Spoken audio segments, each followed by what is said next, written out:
how would you like to make tens of thousands of dollars on top of your regular salary? Well, only on 5 tonight, Phil Matier found out all you have to do is get a job at BART. Look familiar? A broken BART escalator, motionless for months at the 16th and Mission Street station. It's on a long repair list that we've learned has been keeping the transit agency's escalator repair team busy, and they get lots of overtime to do it. We obtained employee compensation data for 2015 and found one escalator repairman alone with an annual salary of $77,000 made a whopping extra $139,000 in overtime. And that's just the tip of the iceberg. A system service worker earning $57,000 in base pay who made almost 3 times his salary, over $162,000 in overtime.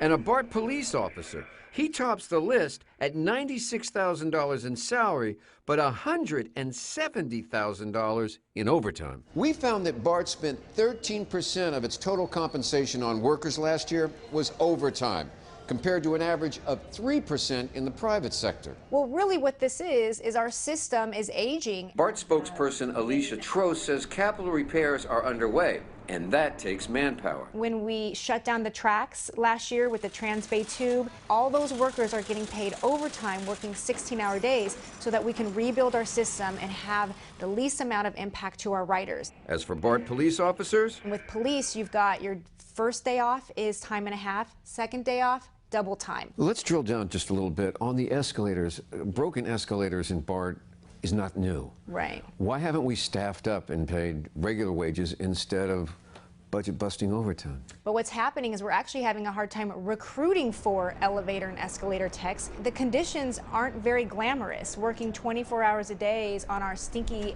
old escalators, we don't have a lot of people chomping at the bits for that job. But how hard could it be to recruit station operators? Those are the people who man the booths. We found one of them made $105,000 in overtime last year. They categorize everything in as safety or maintenance, and that's an excuse for abuses in the system and poor judgment. State Senator Steve Glazer is a longtime critic of BART. Multiple station agents received more than $40,000 in overtime.